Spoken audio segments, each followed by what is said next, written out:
What's up, guys? It is I, once again, Yusuf Al-Sanad, and today, guys, I want to talk about and review George Miller's 1981 sequel to his classic 1979 released Mad Max, that being Mad Max 2 Road Warrior, which was directed by George Miller, co-written by George Miller, Terry Hayes, and Brian Hanant, and of course was produced by Byron Kennedy, who had sadly passed away a few years after the release of Mad Max 2 Road Warrior. Mad Max 2 Road Warrior is the second chapter in the Mad Max series, which stars Mel Gibson, the always sexy, cool, and awesome Mel Gibson, who I have a big crush on. And watching Mad Max 2 after many years since the last time I seen it, it's a bit underwhelming because I mentioned in my review of Mad Max, the 1979 classic, that Mad Max was my second favorite after Road Warrior. But upon watching it now once again,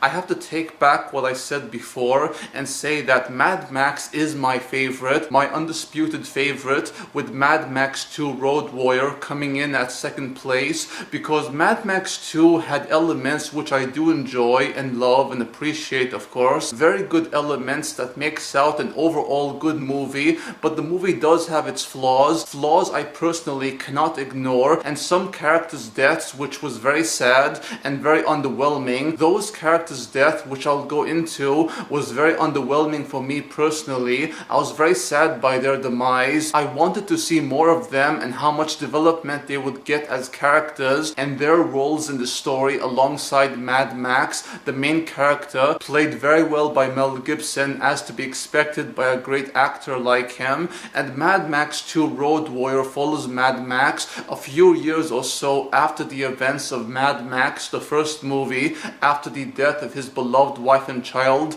and Mad Max is finally at peace. He's finally found purpose in life, and that's to survive in the road. It's not so much purpose, but more the willingness of Mad Max to survive no matter what the cost. And Mad Max is currently on the run from these gangs who are being led by one man who bears a mohawk. This man with the mohawk, the very stylish mohawk, eventually gives up in his pursuit of Mad Max, and Mad Max is running low on fuel. He desperately needs fuel, which he seeks out in this plantation, a plantation which is run by this man. I believe his name is Papagalello, or whatever the hell his name is. I can't really pronounce his name. Mad Max makes a deal with this man, Papagalello, and in return he's to provide him fuel he really does need if he wishes to continue his journey on the road. Mad Max eventually has a change of heart and decides to aid this man and his people overcoming this gang, the very same gang who are chasing after him. This gang are being led by this man who is wearing a hockey mask, and this man is known as Lord Humongous or Humongulus. I don't know what the hell he's called, and these damn names, guys, honestly, I'm really sorry, but these names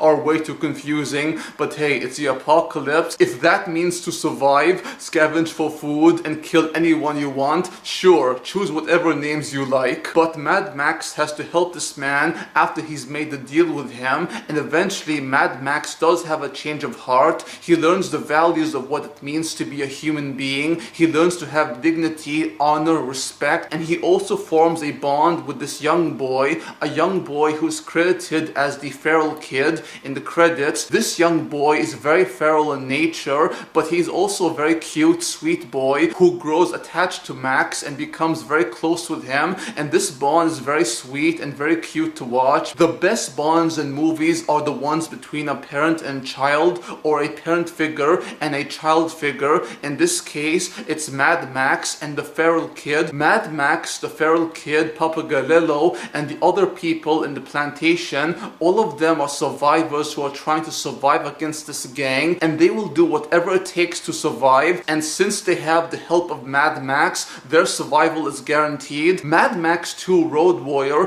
is more of an action film as opposed to the first movie, which is more of a drama / revenge story of Mad Max, and compared to the first movie, which has more development for its characters and more character moments in which you do care about the characters and you see their bonds and how much they grow, and how you do care about Max, his beloved wife, his child, and those closest to them, including Max's best friend who had sadly died in the first movie. Their bonds are what makes that movie so special for me and why I love it so much. The story, characters are what makes that movie. Mad Max 2 Road Warrior does have a decent story and some characters I do like, but it's nowhere near the first movie. And just like I mentioned, Mad Max 2 Road Warrior is more of an action film which has plenty of action, plenty of spectacles to enjoy, and the action in this movie is so much fun to watch. I love how real and practical it all feels. The action feels so real and so authentic as opposed to action nowadays. Action movies nowadays are all about the special effects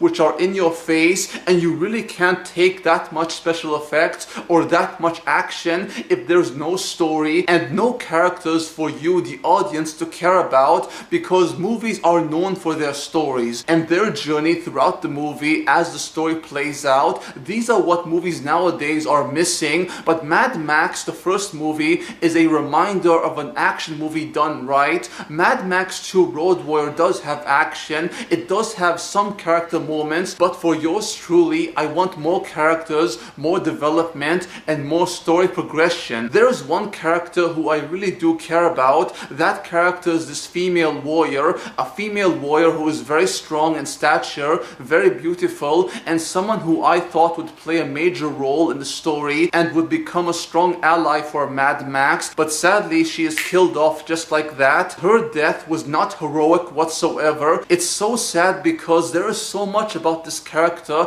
I really love. I love my strong female characters in movies, and when you have a strong female character who's defined by her independence, by how much she's willing to survive for those she loves and how much she's willing to offer and contribute to her group, this is the kind of character I look for in movies. A strong female character who can balance out the male character, and it's so sad she got killed off so quickly. Her death was very sad and very abrupt, but Mad Max 2 as a whole is a very good movie. Not perfect, far from it, but as a movie on its own, it's a very good film. Mad Max 2 Road Warrior has plenty of action for us action junkies, plenty of spectacle to enjoy, good characters in the feral kid, Mad Max of course, and Papa Galileo. All of them are good characters, though this movie is a step down from the first film, George Miller's classic. But Mad Max 2 Road Warrior, I do recommend you guys and gals watch it if you wish. I do suggest that you guys and gals watch the first movie because it will add more to the experience for you if you were to watch the second film,